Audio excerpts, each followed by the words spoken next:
Shalom, selamat malam saudara-saudaraku di dalam Yesus Kristus. Salam sehat semuanya. Saya berharap semua warga Jemaat Sawangan dalam keadaan sehat dalam pemeliharaan kasih Tuhan Yesus. Puji Tuhan, kita masih dikaruniai waktu untuk berjumpa walau hanya secara virtual untuk menikmati, membaca dan merenungkan firman Tuhan secara bersama-sama. Bahan renungan kita malam ini terambil dari Ulangan 10 ayat 20 hingga 22. Namun sebelum membaca, mari kita berdoa. Allah Bapa, di dalam Yesus Kristus, kami senantiasa bersyukur atas kebaikan-Mu yang telah kami nikmati di sepanjang hidup kami.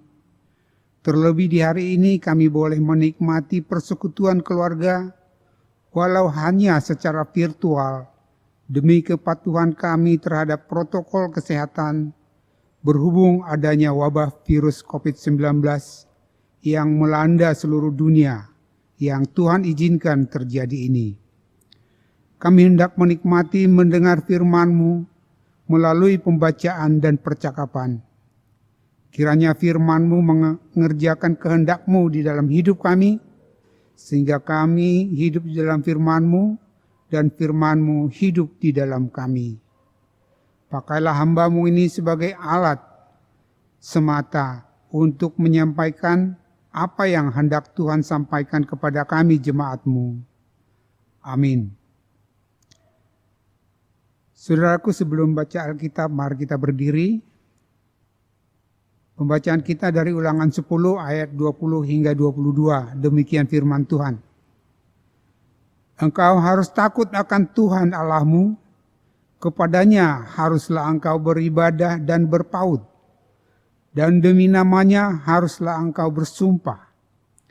Dialah pokok puji-pujianmu, dan dialah Allahmu, yang telah melakukan di antaramu perbuatan-perbuatan yang besar dan dahsyat, yang telah kau lihat dengan matamu sendiri. Dengan 70 orang nenek moyangmu pergi ke Mesir, tetapi sekarang ini Tuhan Allahmu telah membuat engkau banyak seperti bintang-bintang di langit. Demikian firman Tuhan, terpujilah Kristus. Haleluya. Haleluya. Haleluya. Haleluya.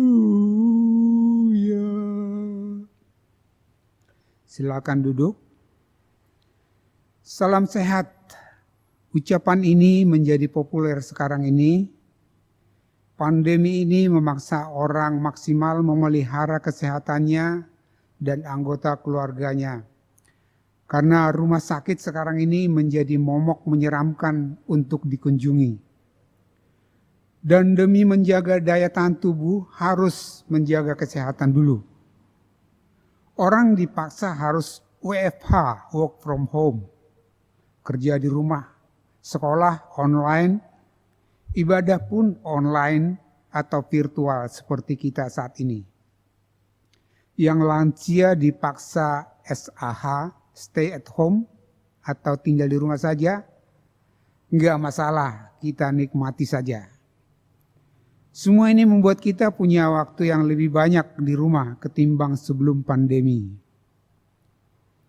Kegiatan tambahan apa yang saudara lakukan dengan waktu yang banyak itu? Kreasi apa yang ibu bapak hasilkan yang bermanfaat tentunya? Saya juga punya waktu lebih banyak karena nggak boleh kemana-mana. Malahan lebih sibuk dari sebelum pandemi. Setiap hari saya membuat rencana kerja untuk besok dan melihat progres pekerjaan hari ini agar tetap sehat dan sukacita, seroja, sehat rohani dan jasmani.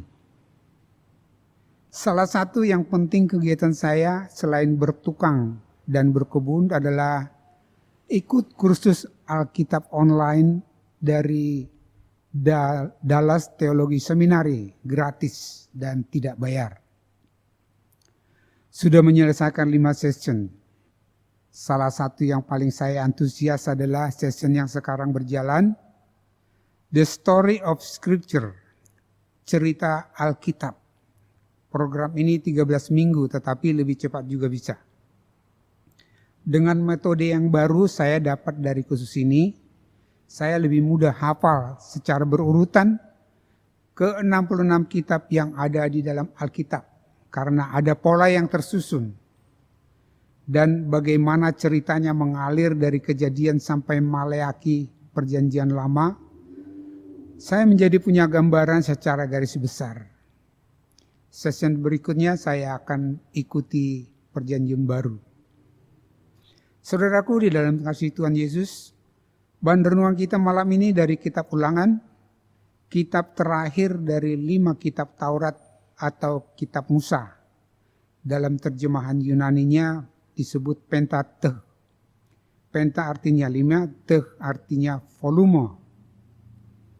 Kitab Ulangan ini adalah pidato panjang Musa kepada umat Tuhan bangsa Israel di dataran tanah Moab, tidak jauh dari sungai Yordan yang akan mereka seberangi untuk memasuki tanah perjanjian Kanaan pada tahun ke-40 semenjak mereka keluar dari Mesir. Inilah bagian dari penggenapan janji Tuhan kepada Abram yang kemudian menjadi Abraham. Bisa dibaca dalam Kejadian 12 ayat 1-3 dan Kejadian 15 ayat 5. Inilah minggu-minggu terakhir hidup Musa.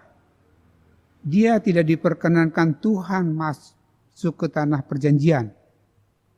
Sungguh menyesakkan, bukan?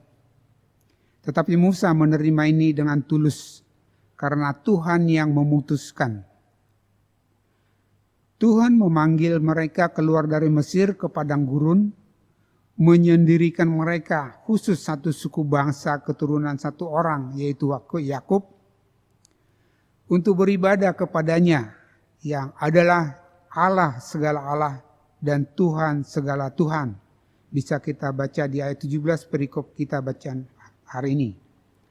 Selanjutnya mereka akan ke tanah perjanjian dan menjadi berkat bagi seluruh bangsa di dunia termasuk kita. Kejadian 12 ayat 3. Selama 400 tahun lebih mereka mengenal Allah atau dewa orang Mesir yang begitu banyak itu yang disembah orang Mesir.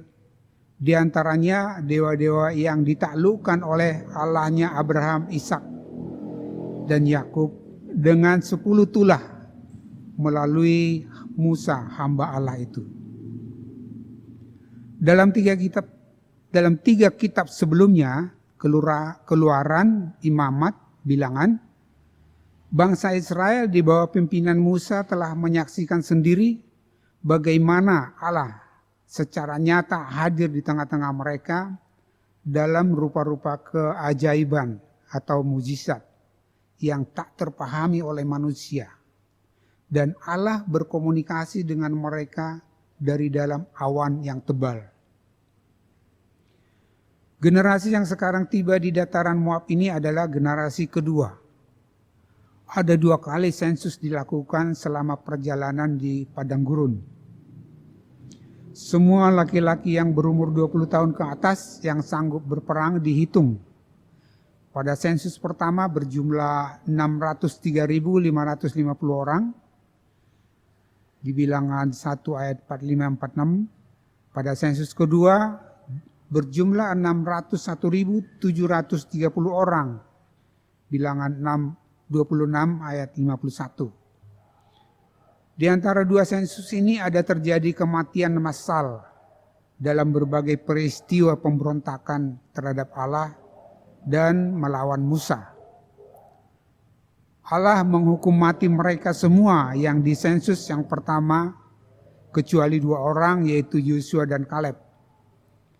Jadi anak-anak mereka lah yang sekarang yang siap memasuki tanah perjanjian ini. Satu kali peristiwa ketika mereka berkemah di Gunung Sinai pada waktu Tuhan memberikan hukum Taurat kepada mereka yang ditulis oleh Tuhan sendiri pada 2 loh batu yang disiapkan oleh Musa. Pada waktu itu Musa sedang menghadap Allah di Gunung Sinai selama 40 hari 40 malam membuat orang-orang Israel itu tidak sabar menunggu Musa, pemimpin mereka itu. Dan mereka memberontak dengan membuat sendiri dewa mereka dari anak lembu tuangan dari emas. Dan mereka berkata, "Hai Israel, inilah Allahmu yang menuntut engkau keluar dari tanah Mesir." Itu bisa dibaca di Keluaran 32 ayat 4. Ketika Musa turun dari Gunung Sinai dan mengetahui kelakuan umat itu, marahlah Musa sampai-sampai membanting 2 loh batu itu yang baru dia bawa itu, sehingga pecahlah kedua loh itu. Singkat cerita, lalu Tuhan menyuruh Musa menyiapkan loh batu yang baru, dan Tuhan menuliskan hukum Taurat persis seperti tulisan pada loh batu yang pertama yang sudah pecah itu. 2 loh batu yang berisi hukum Taurat terakhir inilah yang sekarang mereka miliki untuk menjadi pedoman dan pegangan hidup mereka kelak di tanah perjanjian sebagai satu bangsa yang berdaulat secara ekonomi, sosial, dan politik. Oleh karena itu, generasi kedua ini haruslah betul-betul memahami isi hukum Taurat itu.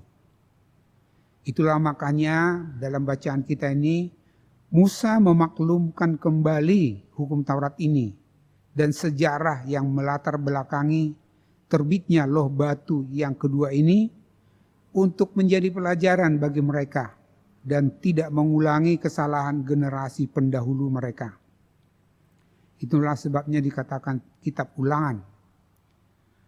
Dari semua cerita pengalaman bangsa Israel ini yang telah menyaksikan dengan mata kepala sendiri apa yang Allah lakukan semenjak mereka keluar dari Mesir dan selama 40 tahun mengembara di padang gurun yang mestinya bisa ditempuh dalam waktu 3 mingguan, baik itu berupa mujizat ataupun berupa hukuman atas dosa mereka yang mereka lakukan sampai tiba di tanah Moab ini. Dari semuanya itu, lalu ide apa sesungguhnya yang ada di benak Tuhan Allah kita itu? Musa mengatakan di pasal 10 ayat 12 yang perikop kita juga hari ini, dia mengatakan, maka sekarang hai orang Israel, apakah yang dimintakan daripadamu oleh Tuhan Allahmu selain dari takut akan Tuhan Allahmu, hidup menurut segala jalan yang ditunjukkannya, mengasihi Dia, beribadah kepada Tuhan Allahmu dengan segenap hatimu dan dengan segenap jiwamu, berpegang pada perintah dan ketetapan Tuhan yang kusampaikan hari ini, supaya baik keadaanmu. Inilah yang dikehendaki Tuhan mereka pahami dan hidup di dalamnya. Seharusnya pengalaman yang luar biasa itu dapat menginspirasi mereka dan mengambil kesimpulan, iya memang selayaknya lah kita takut akan Tuhan Allah kita itu. Selayaknya lah kita beribadah kepadanya. Selayaknya lah kita mengikuti jalan-jalan yang ditunjukkannya. Bagi kita yang hidup ribuan tahun jaraknya dari mereka, kita tidak mengalami seperti yang mereka alami. Apakah pesan Musa ini dapat juga berlaku untuk kita? Bagi kita yang penting adalah mengenal sosok yang kepadanya kita harus takut itu. Mengenal Dia yang kepadanya kita harus beribadah. Mengenal Dia yang kita harus menurut segala jalan yang ditunjukkannya. Kesaksian Alkitab lebih dari cukup untuk meyakinkan kita bahwa selayaknya lah kita takut akan Tuhan Allah kita, Allah perjanjian itu. Hubungan kita dengan Allah Bapa kita di dalam Yesus Kristus adalah hubungan yang terikat perjanjian. Allah mengikat perjanjian dengan Abraham dan keturunannya. Kita adalah keturunan Abraham secara rohani. Ada hukum yang mengatur perjanjian itu. Itulah perjanjian lama dan perjanjian baru. Roma 15 ayat 4 mengatakan, sebab segala sesuatu yang ditulis dahulu telah ditulis untuk menjadi pelajaran bagi kita, supaya kita teguh berpegang pada pengharapan oleh ketekunan dan penghiburan dari kitab suci. Jadi kita harus belajar dan belajar terus dari Alkitab. Ulangan 17 ayat 18-19 mengatakan, apabila ia duduk di atas tahta kerajaan, maka haruslah ia menyuruh menulis baginya salinan hukum ini menurut kitab yang ada pada imam-imam orang Lewi. Itulah yang harus ada di sampingnya dan haruslah ia membacanya seumur hidupnya untuk belajar takut akan Tuhan Allahnya dan berpegang pada segala isi hukum dan ketetapan ini untuk dilakukannya. Saudaraku di dalam Tuhan Yesus Kristus, jenis takut seperti apakah yang dimaksud di sini? Siapa sosok yang kepadanya kita harus takut itu? Ini semua kita perlu dalami supaya kita tidak salah mempersepsikan pengertian takut akan Tuhan Allah kita itu. Allah kita adalah kasih adanya. Jadi tidak mungkin pengertian takut di sini seperti takut kepada penjahat atau penguasa yang semena-mena atau yang otoriter misalnya. Takut akan Tuhan Allah itu lebih kepada respon kita yang selayaknya kita beri atas segala kebaikan Tuhan yang sudah kita peroleh. Kalau ada orang yang mengatakan, saya takut kepada Tuhan, tetapi saya tidak takut kepada virus corona. Itukah dimaksud takut akan Tuhan? Firman Tuhan di dalam Yeremia 29 ayat 7 yang juga menjadi tema GPB tahun 2019-2020 mengatakan, usahakanlah kesejahteraan kota kemana kamu aku buang, dan berdoalah untuk kota itu kepada Tuhan, sebab kesejahteraanmu adalah kesejahteraannya adalah kesejahteraanmu. Apa yang dituntut dari kita untuk kesejahteraan kota atau negara kita? Kita wajib proaktif mendukung sebagai kesaksian kita bahwa kita adalah umat Tuhan. Sebagai sikap takut akan Tuhan, kita harus proaktif mengupayakan penularan virus corona ini. Sekarang ini rumah ibadah menjadi klaster baru. Virus corona telah berdampak begitu luar biasa terhadap kesehatan masyarakat, pendidikan, ekonomi nasional, kemiskinan, kelaparan, ketidakpastian masa depan, tekanan hidup yang semakin super berat, dan lain sebagainya. Sekarang ini kita dituntut untuk berdamai dengan keadaan. Hidup dalam era new normal. Maksudnya ialah menghadapi situasi masa pandemi ini ada ritual-ritual baru yang kita harus lakukan demi secepatnya menghentikan penularan dan penyembuhan orang yang terpapar COVID-19 ini. Protokol kesehatan sudah harus menjadi bagian dari aktivitas kehidupan kita. Memang pasti mengusik kenyamanan kita. Sewaktu saya bekerja di perusahaan minyak dan gas yang penuh risiko, kami punya moto begini. No job is so important and no service is so urgent that we cannot take time to perform our work safely. Terjemahannya kira-kira begini. Tidak ada pekerjaan yang begitu penting dan tidak ada pelayanan yang begitu urgent sehingga kita tidak ada waktu untuk melakukannya dengan aman dan selamat. Sekarang kita hidup dengan protokol kesehatan. Memang itu sudah menjadi bagian aktivitas hidup kita. Jadi kalau saudara bepergian di luar rumah, harus memakai masker atau bahkan APD, jaga jarak, cuci tangan dengan sabun dan air mengalir, dan sebagainya itu memang sudah bagian dari pekerjaan atau aktivitas hidup kita. Itulah yang normal sekarang ini. Kalau dulu tidak harus pakai masker atau APD disebut normal, sekarang tidak begitu lagi. Saudaraku, berdamailah dengan keadaan. Kenyataan yang ada tidak bisa kita ubah.